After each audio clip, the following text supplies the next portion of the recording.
from a third-party provider perspective, I mean, we want diversity on our programs. We want to make sure that we not only have diverse programs and that they're competitively priced, but they attract students who may not be traditional study abroad participants.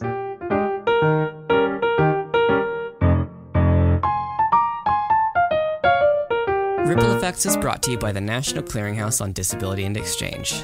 The National Clearinghouse on Disability and Exchange is a project of the U.S. Department of State's Bureau of Educational and Cultural Affairs, designed to increase the participation of people with disabilities in international exchange between the United States and other countries, and supported in its implementation by Mobility International USA. I'm Justin Harford, a project coordinator with Mobility International USA and your host for Ripple Effects. You have a lot of options when deciding where to study or volunteer abroad.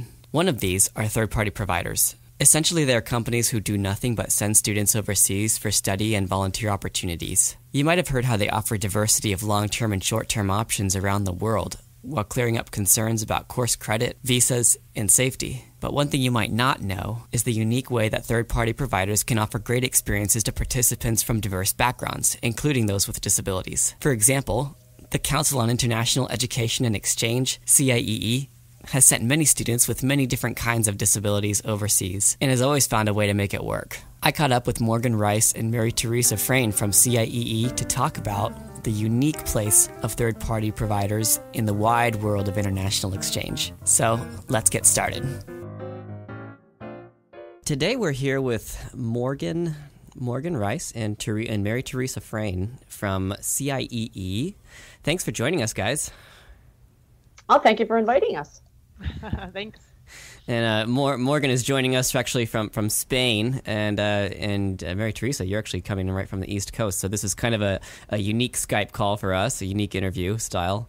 And one of the interesting things, Morgan and Mary Teresa are from an organization called CIEE, which is what we call in the exchange industry a third-party provider. And we're going to talk a little bit about that today. But I just wanted to see if Morgan and Mary Teresa, if you could just kind of tell us quickly, just kind of a couple words about yourselves and kind of how you got into this field. Sure, I'll go first. So my name is Mary Teresa Frayne, as Justin said. I am the Executive Vice President at CIEE, and I became involved in the fascinating world of international education because, actually for more personal reasons, I married a man from Spain, and I've spent the better part of my life actually living abroad, and with a PhD in political science, it was always easy, regardless of whatever country or city we ended up in, that there were universities and there were American university programs. So that's how I got involved with the field of international educational exchanges. Nice. What about you, Morgan? So my name is Morgan. My name is Morgan Rice, and I'm the Director of Student Life at CIEE in Seville. And I came to the organization actually roughly the same time as Maria Teresa, and we both started just about the same time. And I came through it a slightly different way. I mean, I had studied abroad as a high school student and then later as a university student. And I spent a little bit of time working abroad, living abroad. There was a lot of people in my family who had also lived abroad and worked abroad. So I kind of came to it a little bit more kind of organically through a lot of different moments in my childhood, but it seemed like everything was headed that direction. But I happened to take a job at CIE's home office back in the United States. And as a very fortuitous coincidence, it was just about the same time Maria Teresa started. It was a big believer in staff exchanges, people being able to move back and forth from one place to another. So I went from our home office in the United States to what was supposed to be a 1-year temporary live and work abroad situation in our office here in Sevilla, Spain, and I never looked back. So here it is 18 years later. Wow. So you ended up in your position through actually another kind of international exchange, which maybe we'll talk about some other time. Well, those are really interesting stories. I mean, and you guys, we don't, of course, the Clearinghouse, we can't endorse any specific organization, though we have featured you guys just because you guys have had some really innovative practices. But I wonder why don't you guys tell us, I think for me, I didn't realize for many years that my international exchange when I studied abroad in Chile was actually with a third-party provider. the education abroad program that the UC system, all these different campuses basically contracted with, and it was kind of a child of the UC system, but in a way it was a third-party provider. And I wonder if you guys could kind of start by giving us the summary here for some of the folks out there. Just what exactly is a third-party provider? I think a lot of us kind of think more when we think of study abroad. We don't realize all these different moving parts that can be involved in making a program happen, like a semester or a year overseas. So I'll start, and then Morgan I'll look at it from more of a corporate, world perspective, and then Morgan can talk about it from a more operational delivery perspective. Third-party providers, that's a term that, might be a little bit dated nowadays, but we are essentially, we support a membership. So most of these partners in international educational exchange with universities, they produce programs in different parts of the world that their membership is interested in sending students on. And in very, very simplistic terms, what we do is we fill the gaps for universities. So universities want to make sure that their students have ample selection of international exchange opportunities, whether with host institutions or delivered exclusively in English. And we fill those gaps. So like UCAP, what you just referred to, they may, and this not to complicate it a lot, but oftentimes the programs that they run are really CIE programs. So it's like even double provider perspectives. But essentially, I believe that these types of institutions like CIEE and many of our competitors, we provide a more diverse set of options for universities to choose, for their students to choose from, when they themselves may not want to be setting up shop in 60 countries around the world. So that would be sort of my perspective on what a third-party provider is in the space of study abroad. So basically, like, I'm University X, and I've got my hands full with so many different things at home, but I want to offer a diverse offering of exchange programs overseas. And the way I can do that is I say, hey, CIEE, hey, ICEP, hey, IES, could you, provide these programs for me? Exactly. And then you're assured through our academic consortium quality control mechanisms that these are programs that are academically aligned with what would traditionally be taught on campus. So you're ensuring that there's academic quality, student support, and obviously health, safety, and security is covered as well. Awesome. Let's pass it over to Morgan to tell us what that looks like. Right. So I was just going to kind of spin off of a little bit what Maria Teresa was saying, because I think that's a great sort of introduction. Yeah. And it's true that there's sometimes layers that overlap, and it can be kind of hard to understand them. So I kind of think about CIA obviously as a sort of an independent organization. In our case, it's also a nonprofit, which may or may not be the case of a third-party provider, although it's certainly the case with a lot of them. And as Maria Teresa was saying, I mean, for a lot of universities, since it's not necessarily viable to go out and to create direct relationships with host universities in countries and cities around the world, you end up sort of looking at sort of different partners you can have to kind of facilitate that process, and CIE might be that kind of organization. So when she was talking about the different partnerships that we have, it's true that on the one hand we have students who come to us individually. They might see a CIE website or one of the initiatives where they visit their campus, or even hear a podcast like this, and they might come to us independently.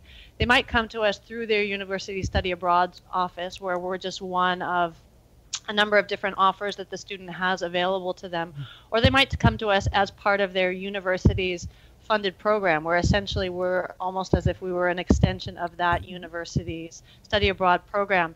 Study abroad, I think, has become sort of interesting, and a lot of universities are pursuing it, but as many of them are out there pursuing it, a lot of them are also kind of reluctant for some of the things that Maria Teresa was talking about, because if it's not always feasible to have property around the world and to have staff around the world and to be knowledgeable and have the kind of the things that American students coming from an American higher education system are expecting, in all of those places. And I think that Maria Teresa's point in that we're sort of there to fill the gaps, is an important one. Because I think in the past, well, if you were lucky, maybe you had a university that had their own study abroad program, and that might have been a faculty-led program, but it also might have been one person who sort of lived out there, and they were sort of almost like a satellite of their university.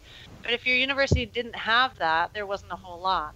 And there might have been direct enrollment exchange initiatives where maybe your university had a direct enrollment exchange initiative with a university in China, where 50 students from the University of California LA branch went to a university in China and vice versa. But you were also sort of limited in that. So I think that's sort of an important point, both of the two things that she sort of mentioned too. Filling in the gap where universities but also just students haven't been able to find like a program or a city or something that's sort of more aligned with their interests, but also that kind of the second part, which is that is the academic expectations, the credentials, and more importantly the sort of local knowledge, local expertise, support, and service. Is that going to be there? And that's, I think, where a lot of students kind of found themselves maybe in a pinch if you went on a direct enrollment exchange. The exchange between your university and the host university. And you might have walked into a host university with a whole lot of support mechanisms there, or you might have walked into a university with a very different campus culture where none of those kind of support mechanisms existed. And so I think third-party providers really sort of stepped in and were able to kind of fill a niche, which was to respond to what American students and American higher universities were looking for, and also sort of provide both an equal level of support and service in what they were expecting, but also in local expertise and knowledge. So, I think for us, some of the benefits, if I'm a student and I'm looking at one of these exchanges, some of the benefits are kind of obvious here as far as the added structure, the organization, the richness of exchange options, program options that I would have available. And I'm curious, maybe now, could you expand on a little more for a student with disabilities or a student from another minority background? Are there any unique kind of advantages that a third-party provider brings as a comparison to other options out there? I'll start. I think that it basically revolves around philosophy. So I know that CIEE, from our inception 70 years ago, we are an inclusive organization. We want to make sure that all students from all countries have the opportunity to engage in intercultural learning experiences. So that's not just American students studying abroad, but also many international students that come to the United States on our high school or our work and travel or professional development programs. So I think, Phil, it's kind of in our core. It's a part of our DNA, is that we want to be inclusive. From a third-party provider perspective, we want diversity on our programs. We want to make sure that we not only have diverse programs and that they're competitively priced, but they attract students who may not be traditional study abroad participants, and including students with disabilities. And Morgan and I have been working on this for 18 years. When I started working with CIE in Seville, is that we were kind of the forefront of CIE study centers, where we knew that having more diverse students on our programs enriched not only the learning of our students, but also of our host communities. And being able to support those students has been integral to how we design our programs. So, for example, CIE's philosophy is that we include a line in our budget which makes sure, whether we use the money or not, that we are fiscally responsible in making sure that we plan for any particular costs that would have to be incurred to support a special needs student. So that would be, for example, in our experience in Seville, we've had several students in wheelchairs, which we would make sure that they had Spanish buddies, special transportation for our excursions, inclusive even to the degree of how we deliver or where we go on cultural excursions. One year we had a student who was blind, so we did training on, when you're talking about something and the verbiage that one uses in order to ensure that you are as inclusive as possible in your descriptors for helping the student gain an enriching experience while they are on the either extracurricular or co-curricular activities. This is staff training. For us, yes, so we did staff training for students to talk. How do you talk about? How do you lecture? How do you engage? How do you use vocabulary to make what a blind student would experience much richer for both the blind student as well as all the other students. So I think you need to have it as a part of your DNA. We are a yes we can type institution, and we don't look at what the challenges are. We look more at what the opportunities and possibilities are, and talk very clearly with students about what their experience would be on site if they have a special need to be accommodated. I was recently reading an article about accessibility to international exchange in the European Union. And one interesting comment was that many of the successful exchanges for students from diverse backgrounds were the third-party providers. So it seems like we're not the only ones in the USA who are finding consortiums like yours to be particularly effective at creating access. And I wonder if maybe we could just conclude now. We've been kind of going through this whole season asking everybody what exactly it is that diversity means to you. And I think we've heard a good amount of talk about that, a lot of really great ideas. And I just kind of wonder if maybe we could conclude with just each of you just share kind of one sentence summary of what diversity means for you in your experience. That's a tough one in one sentence. So I guess for me, diversity is particularly in learning environments, is the inclusion of all students from all backgrounds that contribute positively because of the different perspectives that they bring into the overall learning in a classroom or on a study abroad experience. So the more diverse our student populations are in terms of their ethnic background, their socioeconomic background, any special needs, their sexual orientation, makes learning richer. And is, I think, integral to an undergrad. Well, it's integral to life in general, but the students that we serve, integral to expanding perspectives and experiences with other students in a learning environment. Nice. Perfect. Okay. Well, so I would think that, there's a lot that I could say. One of the things that we typically deal with here in Spain is that Americans come with kind of their perception of what diversity might mean.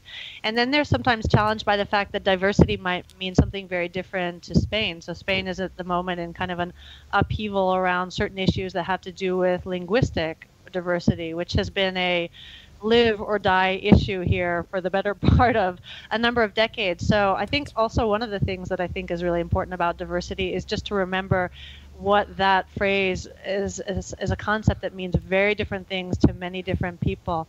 But if I had to say one sort of specific thing about what it means to me, it's also about the diversity of opinions. And I think that that's a really important point to sort of keep sight of, especially right now with American students and working with American higher education, which is an open, brave discussion where people are not afraid to have, different viewpoints, and where people are not afraid to say their opinions and have an honest discussion about things, I think is very, very healthy in the long run, because I think it's very hard to sort of clarify our views about things if we're not able to sound them out against a difference of opinions.